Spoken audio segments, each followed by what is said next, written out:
My name is Nick Brand. I'm the Director of Corporate Programs at the Chicago Council on Global Affairs, and thank you all for joining us this evening.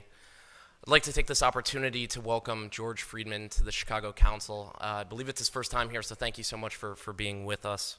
No place is really pacific for very long. I mean, neither the United States, we have constant wars, okay? Europe will, I suspect, not return to the 31 years, but it will return to humanity. They will have their wars, they will have their peace, they will live their lives. It will not be 100 million dead, but the idea of the European exceptionalism, I think, is the one suffering the first death. There will be conflict. There was conflict in Yugoslavia, and there's certainly conflict now in Ukraine. As to the relationship to the United States, we no longer have a relationship with Europe. We have a relationship with Romania, we have a relationship with France. There is no Europe to have a relationship with. Yes, the gentleman in the fourth row over here. Excuse me. By the way, I'm a subscriber. Thank you. Is Islamic extremism really the major threat to the United States, and will it die on its own, or will it keep growing? It is a problem to the United States. It is not an existential threat. It has to be dealt with, but it has to be dealt with proportionately. We have other foreign policy interests. So, the primordial interest of the United States, over which for a century we have fought wars, the First, Second Cold War, has been the relationship between Germany and Russia, because united they are the only force that could threaten us, and to make sure that that doesn't happen. If you're a Ukrainian, is essentially reach out to the only country that will help you, which is the United States. Last week, 10 days ago, General Hodges, Commander U.S. Army Europe, visited Ukraine. He announced that U.S. trainers would now officially be coming, not just unofficially coming. He actually pinned medals on Ukrainian fighters, which by protocol of the military is not the way. Foreigners don't get to pin on, medals, but he did, showing that this was his army. He then left and in the Baltics announced that the United States would be pre-positioning armor, artillery, and other equipment in the Baltics, Poland, Romania, and Bulgaria, which is a very interesting point. So the United States, and now yesterday the United States announced that it would be sending weapons. Tonight, of course, they denied it, but they are. The weapons will go. In all of this, the United States has acted outside the context of NATO. Because NATO has to have a 100% vote. Any one country can veto anything. And the Turks will veto it just for giggles. The point is that the United States is prepared to create a cordon sanitaire around Russia. Russia knows it. Russia believes that the United States intends to break the Russian Federation. I think that, as Peter Lorre put it, we don't want to kill you, we just want to hurt you a little bit. Either way, we are back at the old game. And if you go ask a Pole or a Hungarian or a Romanian, they live in a totally different universe from a German. And they live in a totally different universe from a Spaniard. So there is no commonality in Europe. But if I were a Ukrainian, I would do exactly what they're doing. Try to draw the Americans in. All right, next question, please. The United States has a fundamental interest. It controls all the oceans of the world. No power has ever done that. Because of that, we get to invade people and they don't get to invade us. It's a very nice thing. Maintaining control of the sea and control of space is the foundation of our power. The best way to defeat an enemy fleet is to not let it be built. The way the British managed to make certain that no European power could build a fleet was to make sure the Europeans were at each other's throats. The policy that I would recommend is the one that Ronald Reagan adopted toward Iran and Iraq. He funded both sides so they would fight each other and not fight us. This was cynical. It was certainly not moral. It worked.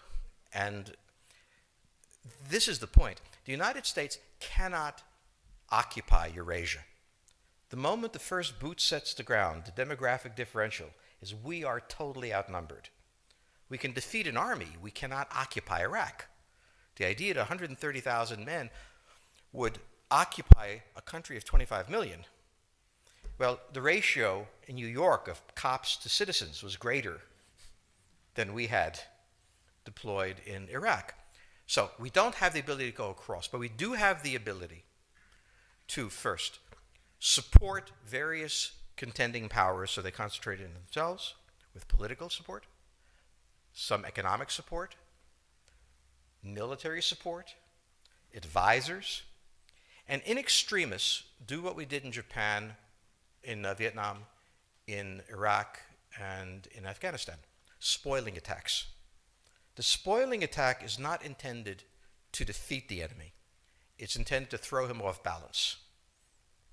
What we did in each of these wars, in Afghanistan, for example, is we threw Al-Qaeda off balance. The problem we have, since we're young and stupid, is that having thrown them off balance, instead of saying, okay, job well done, let's go home, we said, well, that was easy. Why don't we build a democracy here? This was the moment of dementia that came in. The answer, therefore, is the United States cannot constantly be intervening throughout Eurasia. It must be selectively intervening and very rarely. That is the extreme moment. We cannot, as the first step, send American troops. And when we send American troops, we have to clearly understand what the mission is, limit it to that, and not develop all sorts of psychotic fantasies. So hopefully we've learned that this time. It takes a while for kids to learn lessons. But I think you're absolutely right. We cannot, as an empire, do that. Britain didn't occupy India. It took various Indian states and turned them against each other and provided some British officers for an Indian army. The Romans did not send vast armies out there. It placed kings like, various kings it created under the emperor, and those kings were responsible for maintaining the peace. Pontius Pilate was an example. So empires that are directly governed by the empire, like the Nazi Empire, fail. No one has that much power. You have to have a level of cleverness. However, our problem is not yet that. It is actually admitting that we have an empire. So we haven't even gotten to that point where we don't think we can kind of go home and it'll be over and done. And so we're not even ready for chapter 3 of the book. Next question, please. Yes, the gentleman right here in the fourth row.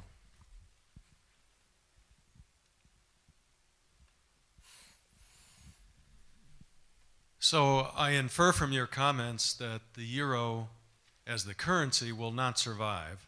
The question on the table for the Russians is, will they retain a buffer zone that's at least neutral? Or will the West penetrate so far in the Ukraine that they're 70 miles away from Stalingrad and 300 miles away from Moscow? For Russia, the status of Ukraine is an existential threat. And the Russians cannot let go. For the United States, in the event that Russia holds onto the Ukraine, where will it stop?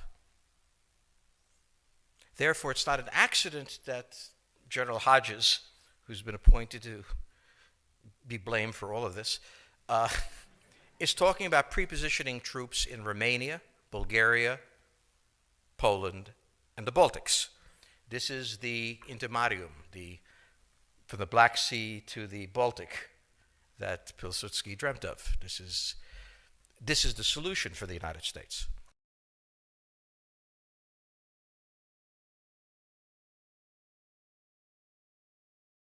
The issue to which we don't have the answer is, what will Germany do?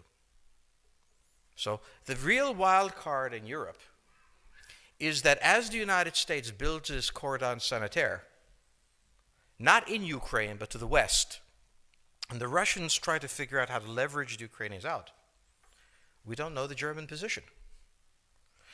Germany is in a very peculiar position. Its former Chancellor Gerhard Schroeder is on the board of Gazprom.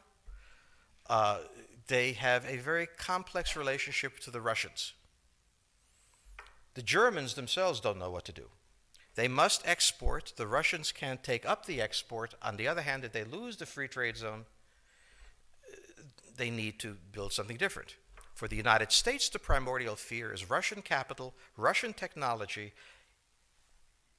German technology and German capital, Russian natural resources, Russian manpower, as the only combination that has for centuries scared the hell out of the United States. So how does this play out? Well, the U.S. has already put its cards on the table. It is the line from the Baltics to the Black Sea.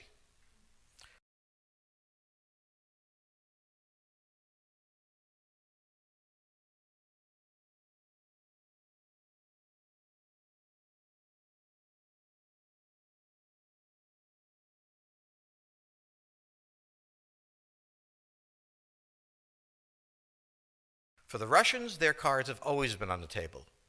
They must have at least a neutral Ukraine, not a pro-Western Ukraine. Belarus is another question. Now, whoever can tell me what the Germans are going to do is going to tell me about the next 20 years of history. But unfortunately, the Germans haven't made up their mind. And this is the problem of Germany always. Enormously economically powerful, geopolitically very fragile, and never quite knowing how to reconcile the two. Ever since 1871, this has been the German question, the question of Europe.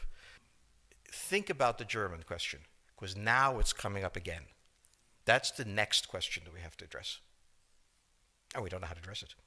We don't know what they're going to do. And unfortunately, that's all we have time for this evening.